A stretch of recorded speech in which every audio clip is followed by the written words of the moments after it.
Hey, it's Amber. And Heather. Welcome to Tool Talk.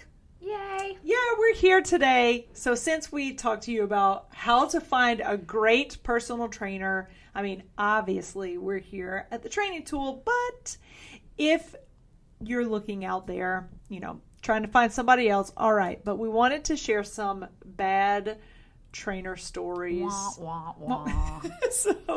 And this is terrible. We shall not name names. No.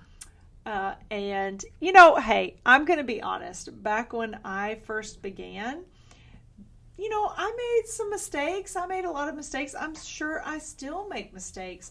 But the thing is, we're always trying to learn and better ourselves. And so everybody has that, potential that maybe they've done something in the past and like, wow, I should have never done that with a client.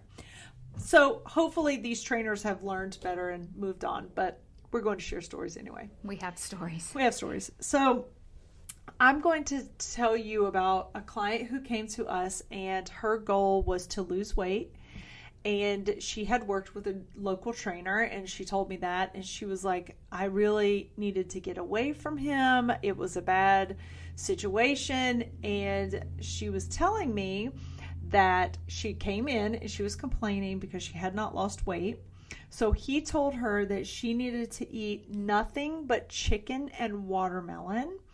I don't know if it was like for a couple of days or a week or whatever. I can't quite remember exactly what she said. All I know is when she said chicken and watermelon, my mouth dropped open and I was like, he is terrible and I'm glad you got away from him. I was so frustrated and it was awful. And I can tell you why he told her that.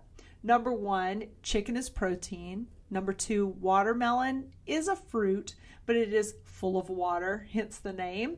And so basically he was going to starve her for a couple of days or a week or whatever. And then she probably would have lost weight just because she was not eating enough. But that's not healthy and that's not a good thing to train or teach your clients for sure. We're here for your health. So we need to teach you how to do it healthfully and safely. So that's number one of mine. I have many more, but I'm going to let Heather go. All right. So I have a client who was with a local trainer, and she is postmenopause, I believe, at this point, or close to. And she went to this particular trainer, and I have seen this on more than one person, but the Bosu balance pods, he was having her stand on the flat side with the dome side down, and she had never been on one before. And if you are familiar with these devices, that's a lot of hard balance work for somebody who is not a little bit more advanced in their training. Number one, it's hard, okay. Number two, there is a huge risk of injury just getting on and off of these things in that capacity versus standing on them. He also had her flipping tires. He had her jumping on boxes, all of which, if you're 20, that's great. But later in life, how many tires are you going to need to flip in the field or on the side of the road? It's not functional. But number one, she felt empowered because she finally got to where she could do it. But there was such a huge risk of injury in the journey that it could have gone really wrong really fast. Thankfully, it didn't. She didn't hurt herself. But there is just a huge potential of things to go really, really out of control and injury to happen. And then therefore that would have set her backwards on her journey in so many ways. Yeah, and I just want to say with that is a great example of what are your goals and is your trainer helping you work towards those goals appropriately. So yes, that was a non-appropriate. Now this one, and I do have to say, sometimes when I am just perusing and watching personal trainers work with clients, I'm just a curious person. And because this is my life and my world, I am always just watching just to watch.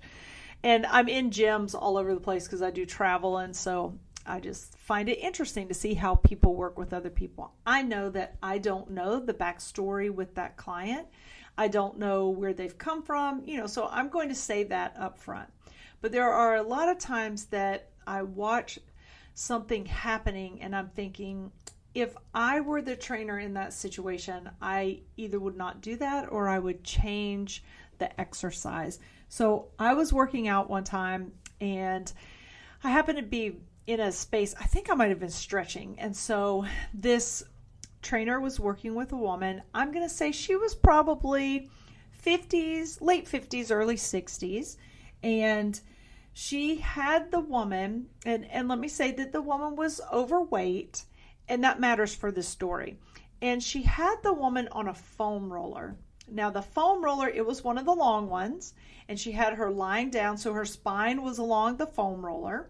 And then she had the woman with a 5-pound plate, like you see them sliding them on bars a lot of times. So a 5-pound plate in her hand, and she was having her raise her arm over her head. Now, as I'm watching this, and as I know this clientele very well, because this is a lot of who I work with, over 50 females, I'm thinking, okay, number one, the woman is overweight, so that foam roller is even more uncomfortable to her. I'm sure it's uncomfortable to people that I have who are normal weight. So that was number one in my mind. Number two, it's difficult to balance on that. And then she had her doing a shoulder exercise. So you have someone who is in a precarious situation and you're having her do an exercise that could potentially injure her shoulder. And I just thought this could have gone so wrong. And I mean, I was just like, oh my gosh. And I really wanted to go up to the trainer later after, she was done with her client and just say, hey, I have some suggestions, but you don't ever know how somebody's going to take that. So I, of course, just kept my mouth shut. But yeah, it was a little horrifying to watch that. We've even been in a facility where I have had past clients leave to go to a larger, less expensive facility. And so we're in there doing our workout and we see them with their trainer on staff. And having them, now I know their background, so I know their limitations, if you will, their weaknesses in whatever body part that they have going on, and that trainer is doing exercises that could potentially harm that person. Number one, I don't know if they were told of their injuries. I would just have to hope that they would have been asked, but watching them in their workout, and I'm just sitting there biting my nails going, this is not what the person needs to be going through as in their workout, doing these particular exercises with the weights or without or with a machine.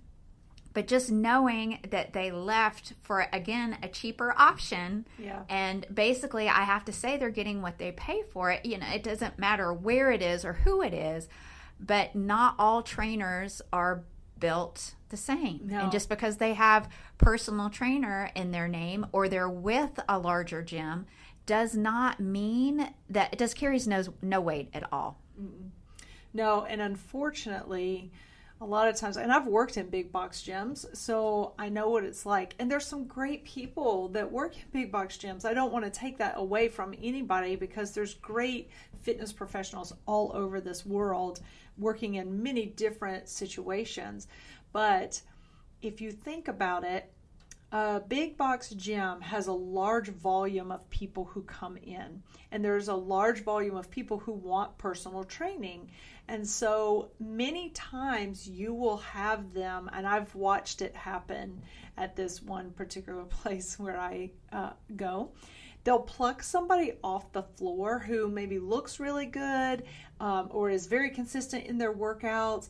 And I don't even know if those people get a certification, but they start having them work with people. So it's been so crazy that I've looked over sometimes. I'm like, oh my gosh, they are all of a sudden training someone. And I'm wondering, like, do they know what they're doing?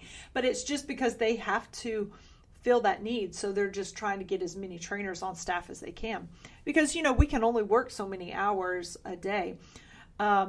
Along the same lines, this happened to me one time.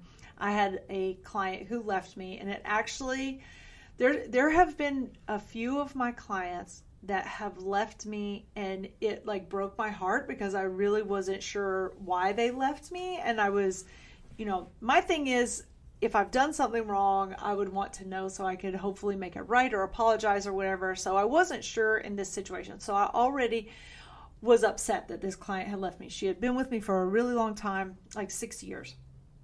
So I go to work out with my trainer that I talked about in our last podcast, and I look over and she is in that gym working with another personal trainer. And it just was like somebody stabbed me in the heart, right? And I've worked really hard. I was like, okay, you don't know what's going on with her. Maybe it wasn't you. Maybe she just needed a change, because that happens with people. But I was watching what he was doing with her, and it was so beneath her. And I thought, you are looking at her because of her age, because of her size, and you're treating her like she's a beginner. And I knew how much harder she could push.